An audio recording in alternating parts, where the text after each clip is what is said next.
Got a different kind of video for you today. Unplanned, unexpected, as is life, am I right? If you read the title, you're here because you're interested in perhaps purchasing a Digiboil for your candle making needs, or you own a Digiboil already and you're like, shit, let's get into it. I have two Digiboils. This one right here I got about 14 months ago and it stopped working. It is broken, it is defunct, it is a bummer. It is leaking wax, specifically out of the front. I have some video I will show you. Okay. So this was leaking from underneath here. I have paper towels here. It's still leaking a little bit. All right, that's actually not too bad. We're just trying to, you can see it is leaking just right there. So we're just gonna catch the wax here. We're gonna let this cool down. I'm glad I was in here working so you can see where it kind of fell all over. I'm disappointed that after only 14 months, this thing is leaking and it's not fixable. I'm more disappointed that the folks whom I bought this from are completely radio silent. They are not responding to any of the emails. I'm going to share with you my experience with the Digiboils and also Howdy Brewer, whom I purchased these from, and also some accessories. These are facts. These things happened. These are true. I have receipts of my purchases. And then I also am going to share with you the colossal fail that is this company, Howdy Brewer, and how bad they suck. If you're a small business owner or you're a hobbyist and you make a ton of candles and you need a Digiboil, I'm going to pro-con it for you. And why, if you do go with the Digiboil, you should purchase from another company and not Howdy Brewer. The first time I purchased this, again, it was about 14 months ago. It was in early fall, October 2022. So the first one that came was broken. The pour spout didn't work. I was able to call them and I immediately got a person from customer service. They talked to me, I told them my problem. They immediately sent me a new one and they gave me a label to ship the old one back. So that's what I did. It was a pretty easy, seamless process. The second one came pretty quickly. I think it was there in just like 5 days. Put it together, everything's great.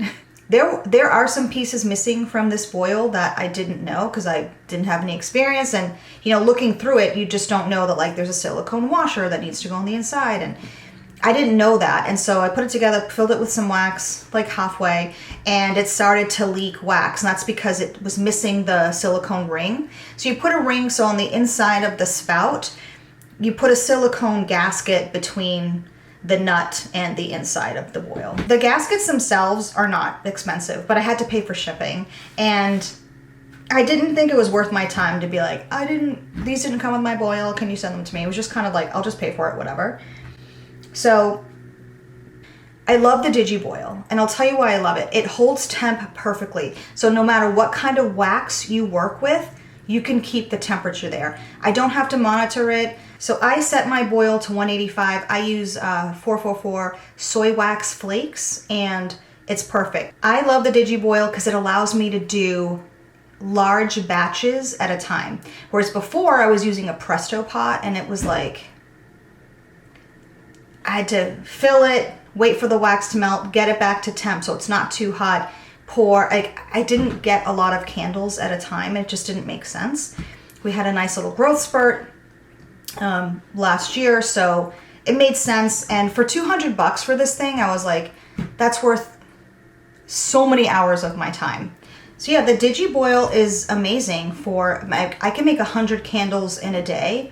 Amazing. So if you have a wholesale order and it's like, you have 100 candles or 200 candles, you could do that in a couple of days. I mean, if you're working for 8 hours, I mean, you could you can make a lot of candles. I love it for that purpose. It allows me to fill it up with a lot of wax, and maintain the temp. That was the biggest thing. The Presto pot, it's not digital. I found that annoying. Also just the filling. So the Presto pot like checks a lot of boxes.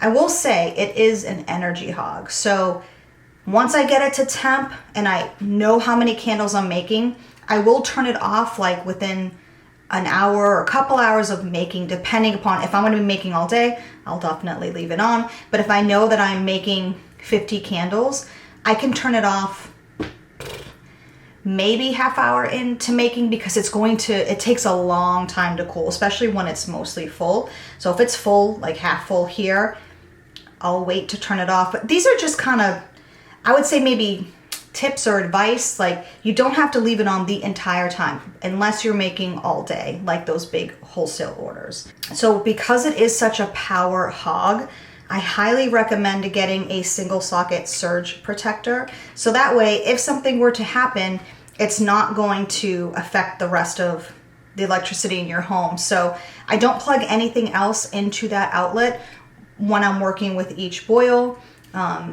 I have this, again, just in case. I plug it into the wall, and I feel safe that if we were to have any type of, blackout or surge, the house and everything is going to be okay. I want to say about 10, 11 months later, I started to notice that the boil had like some indents, and it kind of looked like, almost like a bullet hole ricochet. And I'll show you the video of what I mean, so it makes sense. Right above my finger, there's a little bit of like an it looks indent. Like a bullet hole type. Yeah, and then you see that over here as well, and just all the way around here there are these bumps. You can see how it kind of is indented, and it looks like it was compromised. Whether that was, it seems like it's pushed in here. So I started noticing that it was kind of concaving and indenting around the base, which I thought that was strange. Pete and I took a look at it, and when it was empty, before I filled it with wax, nothing looked compromised. The bottom wasn't cracked, like everything was okay. The only issue was that time that it was leaking wax because it didn't ship with that silicone gasket. Once I put that on, it was totally fine. Like, it was just leaking wax like underneath the pour spout. Excuse me. Cut to the other week, I turned it on because I was going to be making some candles. I had some orders that I had to address. I'm also doing some testing for custom orders that I need to fulfill in the new year. And I would say about a half hour in, it sounded like a dripping noise. And I was like, what the heck is that? And I thought, oh, is it the washing machine? Because the washing machine is right out here. I'd walked down the hall. I didn't hear anything. I went into the bathroom like, oh, maybe the faucet is on. No, it wasn't. It was my Digiboil. My Digiboil was leaking wax from the bottom. My heart sunk, and I was like, holy shit. Oh my God, it's leaking. Like, what is happening? I immediately turned it off. I unplugged it, immediately screamed for Pete, and I was frantic. We shoved paper towels underneath to try and catch all of the leaky wax, and we immediately got on Google to see what the heck. We also asked ChatGPT, like, why is this leaking wax? Like, what is happening? I didn't see anything about leaking wax underneath. I couldn't find anything, though. What I did find is on the Howdy Brewer website, and I will put it here. They have a blog post specifically for wax leaking, because in their Digiboil realm, they started marketing to candle makers because, it's great for candle making as well, and not just for beer distillation. So they started marketing their Digiboils to candle makers, and this blog post says, hey, if it's leaking wax, we got you. Wait for it to cool down, take it down, unscrew the bottom plate, and, it's probably the sealing ring. So we did that, and there is no sealing ring. There's nothing under there. There's some fiberglass. There's like a fiberglass piece that's there between the heating element and the bottom plate. There is a piece of fiberglass there. But there was no sealing ring. And so we spent a long time backtracking to where the wax had dried that was leaking through to see, and there's nothing there. All right, so we are trying to pick up the wax that we scraped.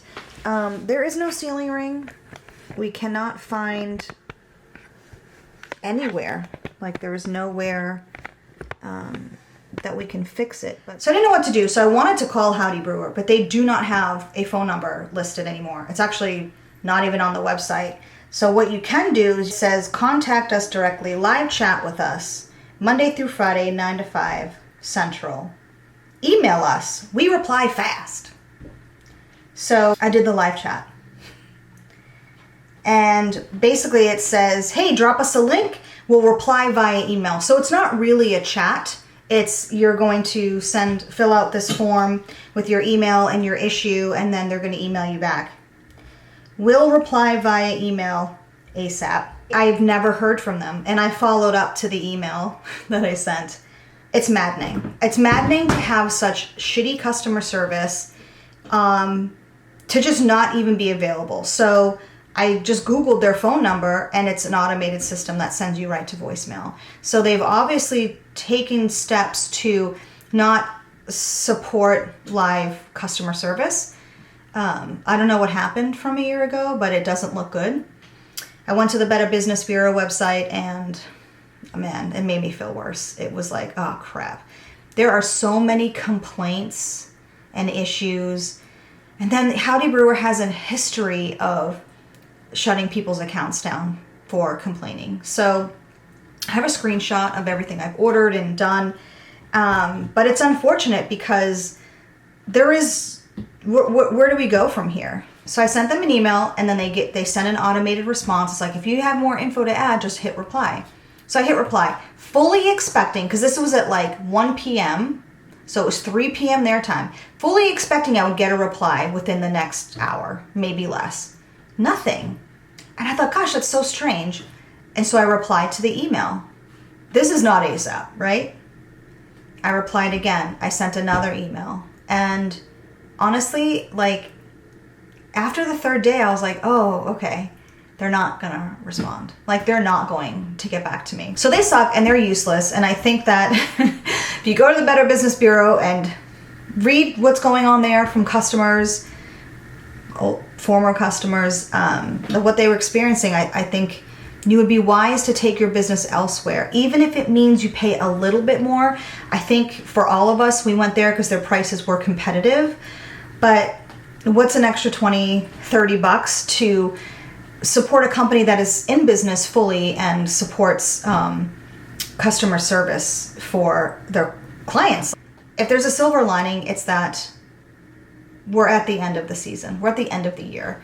Candles have been made. The only thing I was working on was custom orders and doing some blends and putting new fragrances that I purchased into candles. So I'm just at a standstill right now. So I've been researching, trying to find another distributor of, it's the Kegland. So it's not like it's Howdy Brewer's Digiboil. Kegland makes these, and Howdy Brewer just sells them. So I'm like, I'll just go to Kegland directly.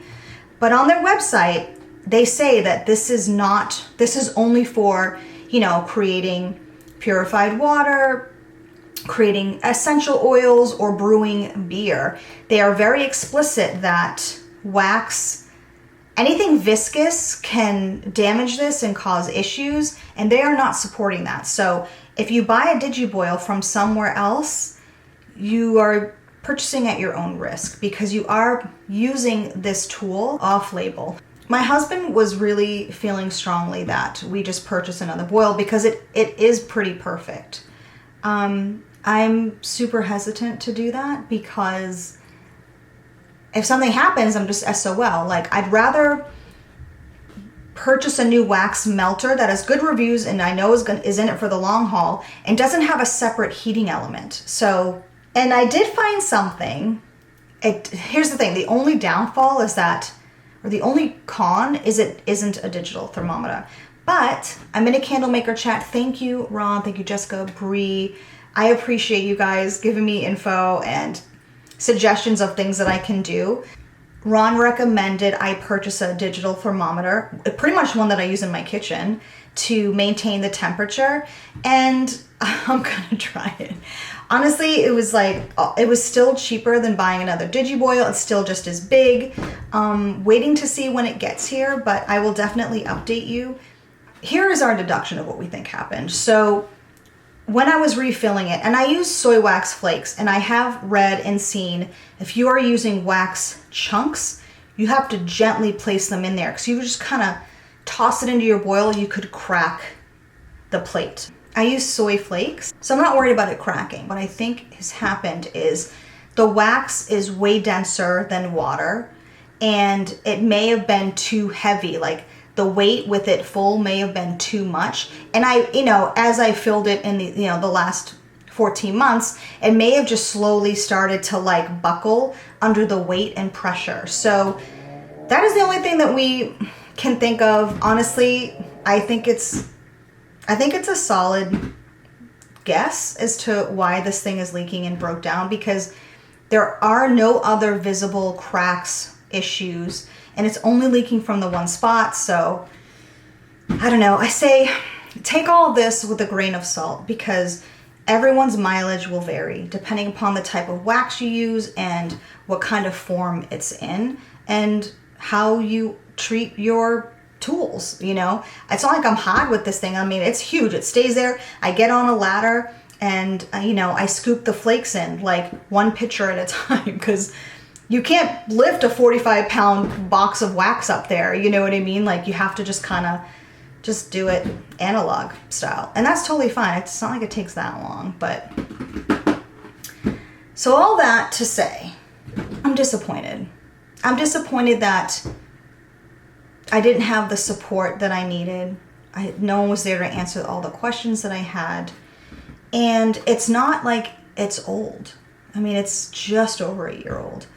And this is the original. I know they came out with the second version. I don't have that version 2. Both of these are the regular version. So should you get a Digiboil, I think take this information and all the other information you've gathered, and if it's right for you, know what you are getting into depending upon the manufacturer you purchase it from, not the supplier, because the manufacturer is Kegland. I will share with you my new one when it gets here. It's a bummer. I mean, it's the last thing you want to do at the end of the year is purchase something new, you know what I mean? But I guess it might as well be in this year than next year, so it can go on the taxes. If you do purchase the Digi, make sure you have that silicone washer that goes on the inside between the nut and the faucet, the pour spout. If not, it will leak. It happened to both of mine. So if you order one and it arrives before you put anything in it, I highly recommend getting that. I also highly recommend getting the surge protector. I'm just hopeful that the second one will be okay. For me, I love the Digi. It's always been good to me. So I have this one left now. What I'm going to do moving forward is I'm not going to fill it up all the way. I'm just going to fill it up like halfway. And I think this one is only full halfway. I'm not bitter. I'm just like disappointed. And honestly, I just chalk it up to like, it's another learning for me. This is only I'm not even into this business 2 years now. This is like a year and a half. Yeah, May will be 2 years. Next May will be 2 years. So, this is still new and there's still a lot to learn. And man, that's a tough lesson to learn. But I mean, it makes sense if that is the issue. Don't, fill an off-label tool to the tippy top, because it may not be able to withstand the weight. So I love the Digiboil. I don't think it's terrible. I love it. I feel like, fool me once, and I'm not someone who wants to be fooled twice. So I'd rather just take my licks and learn my lesson and, buy something else. My husband has a lot more faith in the Digiboil Kegland brand, but I don't know. We're gonna see, and we'll see if it was a good choice or not. But either way, it's just all part of the learning process, and I don't think that's ever a bad thing. So if you made it this far, thanks for hanging in with me. I'm disappointed. I think I might have said that a few times. Thanks for being here. If you have any questions about the Digi, I'm happy to have a conversation and share, anything else maybe I didn't talk about or complain about in this video. So I appreciate you being here, and I'll see you in the next one. Bye.